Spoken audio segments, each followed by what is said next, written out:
Hey there gamers, DreamcastGuy here, and today we're talking about the PlayStation Plus games for March because they just got announced and they're good. In my opinion, they're very, very good, but a lot of people are talking about it because one of the games that's free is Dragon Age Veilguard, which just came out. I mean, this is a high-budget, AAA, probably $250 million game, and they're just giving it away like 90 days after it came out. But let's talk about the reactions to it. And I kind of want to talk about, well, kind of the state of PlayStation Plus. I hope you're having a great day. And if you could, please give this video a like and subscribe if you haven't already. Now, I'll admit this is going to be a very chill video because I kind of want to just ramble about the fact that I have been a pretty public critic of the bad months of PlayStation Plus. There have been a lot of good months, of course, but off and on over the course of the last year and a half, it does feel like we get more bad months than good months. But in my opinion, this is an interesting set, if nothing else. Sonic Colors Ultimate, I already own it, I already love it. Teenage Mutant Ninja Turtles, the Cowabunga Collection, I've beaten the heck out of it, I love the heck out of it, but this is the one that pretty much everybody is talking about. I mean, this tweet literally just went up, 6 minutes ago, and it already has almost 5,000 likes. Best service in gaming. Damn, a rare good month. Oh man, Dragon Age is already free.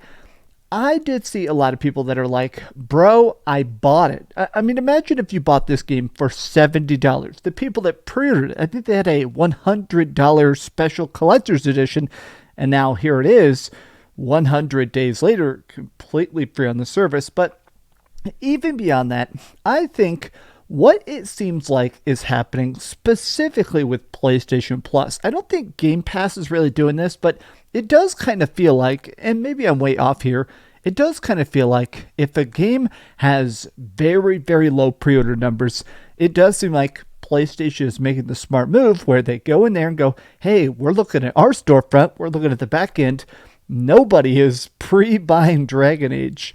Do you want to go ahead and work out a deal before it bombs? We'll say here in 3 months, 6 months, 1 year, whenever, we're going to give it away for free, just in case it does bomb. Here's $1 million, to sort of make a cushion to how much money they're about to lose. This is a good month, and it does seem like, I mean, honestly, even though a lot of people hate Dragon Age Veilguard, I'm going to try it now. I was not going to buy Dragon Age Veilguard. I mean, it seemed decent enough. I mean, I heard some of the characters are great and some of the characters are omega levels of cringe. But if it's free, I've paid for like the next 3 years of PlayStation Plus already, so I'm definitely going to check it out. But I'm so curious because every comment is like, bro, Dragon Age bombed that bad. Dragon Age failed that hard. I mean, imagine the people who paid for Dragon Age. Dragon Age Veilguard was fun. Give it a try.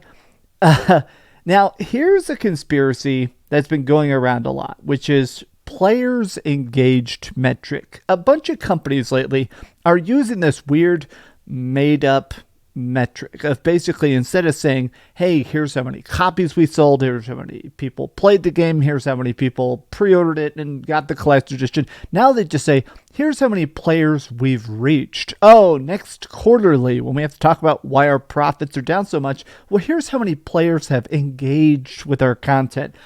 In this case, I do think to some degree that is what Electronic Arts is trying to do. They're trying to be like, look, man, nobody wants to buy the new Dragon Age. Yeah, the review scores were not very good for the new Dragon Age. Yeah, a lot of the fans said it's absolute wet dog shit on a hot summer day. But look how many players we've engaged. Blizzard famously does this a lot. They'll put the most crazy, annoying, grindy mechanics in a bunch of their different games. And then when people are having to grind them a bunch before they all quit, they go, wow, look at all the play hour metrics. Oh, people are logging on more than they usually do. It's like, yeah, man, because we're having to do these annoying grinds to even keep up.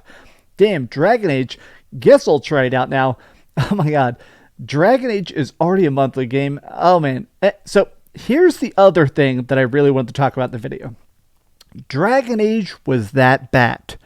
We did a video on Saturday talking about the fact that there's new sales metrics that basically talk about the fact that very few people are buying any games at all. Even people with current day consoles, even people that are gaming a lot of people are just either buying things used on eBay, buying it secondhand at GameStop, or just buying microtransactions in games like Apex Legends and Fortnite. Not a lot of people are actually buying new games, and I almost feel like this is the kind of stuff that in the long run is hurting the day one sales. There's something crazy like 65% of all hardcore gamers are buying one game a year.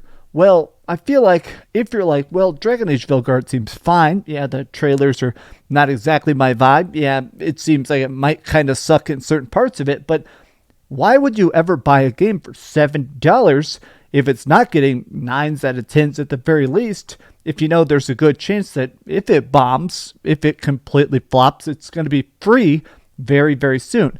Everybody's in this weird spot now where buying games is not only getting more expensive, not only are there a lot of crappy games out there you don't want to end up with, but I think a lot of people are in that space of, okay, that looks good, but I'm going to wait 6 months. I'll buy it for sale for $20 or see if it ends up on Game Pass or PC Game Pass or Nintendo Switch Online or, obviously here, PlayStation Plus.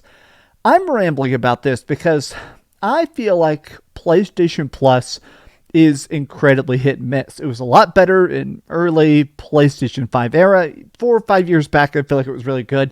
I have not been the most pleased with the retro game rollout. I do like the fact that they're putting PS1, PS2, PlayStation Vita, PS3. I like the fact that they're giving us retro games on the service, but even that rollout has been so painfully slow as they drip feed the games that we know they're eventually going to give us.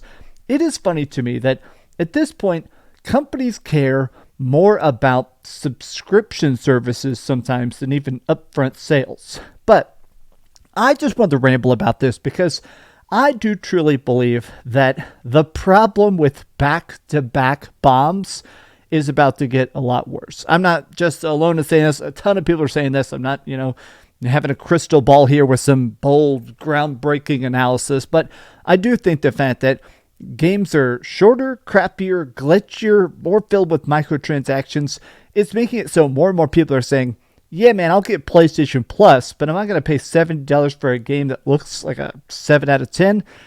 Probably not. But these are some off-the-cuff thoughts. Tell me what you think in the comments down below. And if you enjoyed this video, give it a like, subscribe if you haven't already, and please keep dreaming.